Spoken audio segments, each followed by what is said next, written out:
दोस्तों, आज की कहानी है देह, धर्म और पूरे परिवार के सुनहरे भविष्य के बीच दो राहें पर खड़ी थी बसंती।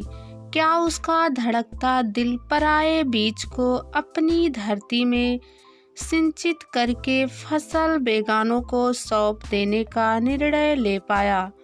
बस यूं समझो कि मकान जो खाली पड़ा था तुमने किराए पर उठा दिया है। डॉक्टर उसे समझा रही थी, लेकिन उसकी समझ से कहीं ऊपर की थी।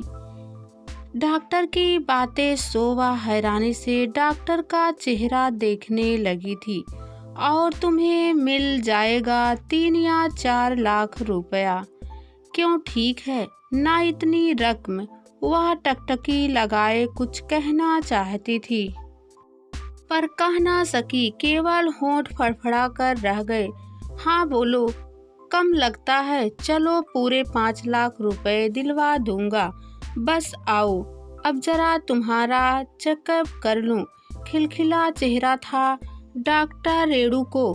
उसे उम्मीद के मुताबिक सफलता दिखाई देने लगी। अस्पताल से घर तक का रास्ता तकरीबन 1 घंटे का रहा होगा, पर यह फासला उसके कदमों ने कब और कैसे नाप लिया पता ही ना चला। वह तो रास्ते भर सपने ही देखती आई। सपना की पक्का घर हो, जहां आंधी तूफान वर्षा में घोंसले में दुबके चूजे की तरह उसका दिल कांपे ना। सपना की जब बेटी सयानी हो तो अच्छे घरवर के अनुरूप उसका हाथ तंग ना रहे। सपना कि उसके मर्द काफी कोई अस्थाई रोजगार हो। दिहाड़ी का क्या ठिकाना, कभी हाँ कभी ना के बीच दिखाई देते। कमाने खाने के लाले ना पड़े। भीतर कदम रखते ही देसी शराब का भपका बसंती के नथनों से टकराया तो दिमाग चकरा गया। आज फिर चढ़ा ली है क्या? तुम्हें तो बहाना मिलना चाहिए। कभी काम मिलने की खुशी तो कभी काम ना मिलने का गम। कहाँ से आ रही है छमक छल्लो हूँ। और तेरी मुट्ठी में क्या भिंचा है री? एक बारंगी उसने मुट्ठी कसी और फिर ढीली छोड़ दी। नोट जमीन पर फैल गया। चंदू ऐसे लपका जैसे भूखा भेड़िया। हजार के नोट। 5,000 रुपए कहाँ से ले आई है? कहाँ टाका फिट करा के आ रही है? उसने गहरी नजरों से बसंती को नीचे से ऊपर तक निहारा, फिर अपने सिर पर हाथ फेरते हुए बोला, बोल खोपड़ी, सही समय पर सही सवाल। तू बताती है कि मैं बताऊं? कहाँ से आई इतनी रकम? डॉक्टरानी मैडम ने दिए हैं। क्या पगला समझा है क्या? डॉक्टर लोग तो रुपए लेते हैं, देने कब से लगे? रीत, तू मुझे बना रही है। मुझे ये झूठी कहानी कोई और सुन सकता है, मैं नहीं। मुझे तो पहले ही शक था कि कोई ना कोई चक्कर जरूर चला रहा है। तूने कहीं वह लंबू ठेकेदार तो नहीं? उसने एक ही सांस में पूरी बोतल गट ली। मैं नहीं छोड़ूंगा तुझे भी और उसे भी, किसी को नहीं। कहते कहते वह लड़खड़ा कर सुध-बुध खो बैठा। पूरी रात उधेड़ बुन में बीती। बसंती सोचती रही कि वह किस दो राहे पर आ खड़ी हुई है। एक तरफ उसका देह धर्म है तो दूसरी ओर पूरे परिवार का सुनहरा भविष्य। और इन दोनों के बीच उसका दिल रह रह कर धड़क उठा कि आखिर कैसे वह किसी अनजान चीज को अपने भीतर प्रवेश होने देगी। पराये बीज को अपनी धरती में सिंचित करना और फिर फसल बेगानों को सौंप देना। समय आने पर घर का चुके किराएदार को अपने हाड़ मांस से बिलक कर सकेगी। अपने और पराये का फर्क क्या उसकी कोख को स्वीकार होगा। अनुत्तरित प्रश्नों से लड़ती झगड़ती बसंती ने अपने और चंदू के बीच दीवार बना दी। शुरू में जब जब चंदू ने कोशिश की तो तकिया ही हाथ आया। बसंती भावनाओं में बहकर सुनहरे सपनों को चकनाचूर नहीं होना देना चाहती थी। अलगाव की उम्र भी बरस भर से कम कहाँ होगी।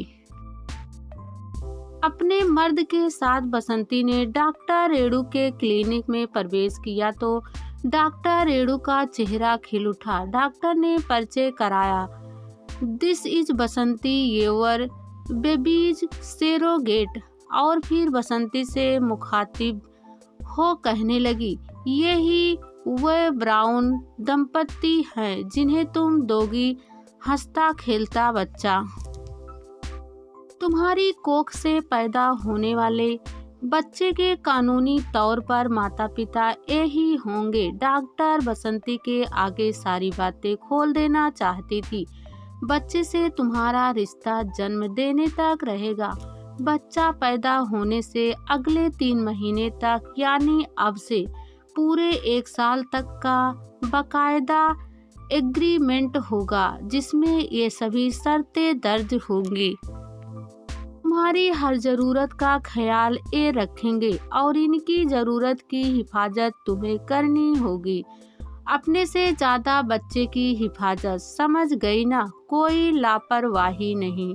सोने जागने से खाने पीने तक मेरे परामर्श में अब तुम्हें रहना है और समय समय पर चेकअप के लिए आना होगा। जरूरत पड़ी तो अस्पताल में ही रहना होगा। डॉक्टर की हर बात पर बसंती का सिर हिलना चंदू को कुछ जचा नहीं। वह बुदबुदाया, बोल खोपड़ी सही समय पर सही सवाल। और वह उठ खड़ा हुआ। ये सब नहीं होगा, कहे देते हैं। इतने में तो बिल्कुल नहीं। हाँ, यह तो सरासर गिरवी रखना हुआ ना। तिस पर वह क्या कह अपने हाँ किराएदार पूरे 1 बरस दीवार बनकर नहीं खड़ा रहेगा। हम दोनों के बीच आखिर कितना नुकसान होगा हमें, हमारे प्यार को सोचा आपने? इतने में नहीं, बिल्कुल भी नहीं। डबल लगेगा, डबल। हम कह देते हैं, मंजूर हो तो बोलो, नहीं तो ये चले। उठ बसंती उठ। हो हवाट ही से हवा। Tell me. ब्राउन ने जानने की उत्कंठा जाहिर की। डॉक्टर को खेल बिगड़ता सा लगा तो वह ब्राउन की ओर लपकी। Money money more money they wanted. How much? Double money wanted. Okay 10 lakh आदि। Agree nothing more for a baby. You know doctor, it is much cheaper than other country. 10 I agree. Brown ने दोनों हाथों की 10 उंगलियां दिखाते हुए चंदू को समझाने की कोशिश की और कोट की जेब से 50,000 रुपए की गड्डी निकालकर मेज पर पटक दी। शुरू में तो बसंती को जाने कैसा कैसा लगता रहा। एक लिजा एहसास हर समय बना रहता, मानो कुछ ऐसा आ चिपका है भीतर जिसे नोच फेंकने की इच्छा हर पल होती। लेकिन बिरवे ने जाने कब जड़े जमानी शुरू कर दी कि उसे पता ही नहीं चला। अब परायेपन का एहसास मानो जाता रहा। सब कुछ अपना अपना सा लगने लगा। डॉक्टर ने पुष्टि कर दी कि उसके बेटे ही होगा। तब से उसे अपने आप पर अधिक प्यार आने लगा था। लेकिन कभी कभी रातें उसे डराने लगी थी। वह सपनों से चौंक जाती कि दूर कहीं जो बच्चा रो रहा है वह उसका अपना बच्चा है। बिलखते बच्चे को खोजती वह जंगल में निकल जाती, फिर पहाड़ और नदी नालों को नागती, 7 समुद्र पार निकल जाती, फिर भी उसे बच्चा दिखाई नहीं देता। लेकिन बच्चे का रुंद उसका पीछा नहीं छोड़ता। और अचानक उसकी नींद खुल जाती। तब अपने आप जैसे वह निर्णय कर बैठती कि नहीं, वह बच्चा किसी को नहीं देगी, किसी भी कीमत पर नहीं। सच्चाई यही है कि वह बच्चे की माँ है। बच्चे को जन्म उसी ने दिया है। बच्चे का बाप चाहे कोई हो, उसका मन उसे दलील देता है कि एक बच्चे को अपनी माँ से कोई छीन ले, अलग कर दे। ऐसा कानून धरती के किसी देश और अदालत का नहीं हो सकता। लिहाजा बच्चा उसी के पास रहेगा। यदि फिर भी कुछ ऐसा वैसा हुआ तो वह बच्चे को लेकर छिप जाएगी। ऐसे वैसे जाने कैसे कैसे सच्चे झूठे विचार उसका पीछा नहीं छोड़ते और वह पेंडुलम की तरह कभी बच्चा देने और कभी ना देने के निर्णय के बीच झूलती रहती। आज और कल करते करते आखिर वह उन घड़ियों से गुजरने लगी जब कोई औरत जिंदगी और मौत की देहरी पर होती है। तब जब कोई माँ अपने होने वाले बच्चे के जीवन की अरदास करती है, दुआ मांगती है कि या तो उसका बच्चा उससे दूर ना होने पाए या फिर बच्चा मारा हुआ ही पैदा हो, ताकि उसके शरीर का अंश उसी के देश और धरती में रहे। दफन होकर भी उसके ना होने का विलाप वह कर लेगी। लेकिन देश दुनिया की इतनी दूरी वह कदापि नहीं सह सकेगी कि उम्र भर उसका मुंह भी ना देख सके। बेहोश होते होते उसके कान इतना सुनने में समर्थ थे कि केस सीरियस हो रहा है। माँ और बच्चे में से किसी एक को ही बचाया जा सकेगा। ऑपरेशन करना होगा अभी और तुरंत। उसकी आंख खुली तो नर्स ने गुड मॉर्निंग कहते हुए बताया कि 10 दिन की लंबी बेहोशी के बाद आज वह जागी है। नर्स ने ही बताया कि उसने बहुत सुंदर सलोने बेटे को जन्म दिया है। चूंकि उसका सिजेरियन हुआ है, इसलिए उसे अभी कई दिन और करवट नहीं लेनी है।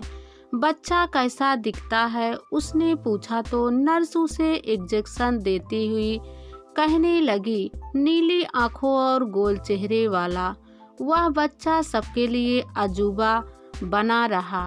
डॉक्टर कह रही थी कि बच्चे की आंखें बाप पर और चेहरा माँ पर गया है। इंजेक्शन का असर था कि उसकी आंखें फिर मुदने लगी थी। उसने पास पड़े पालने में अपने बच्चे को टटोलना चाहा तो उसे लगा कि पालना खाली है। पालने में पड़े कागज को उठाकर उसने अपनी धुंधलाती आंखों के सामने किया। चेक पर 9,45,000 रुपए की रकम दर्ज थी। शिथिल होते उसके हाथ से फिसलकर चेक जमीन पर आ गिरा और निद्रा में डूबती उसकी पलकों से 2 आंसू ढलक गए।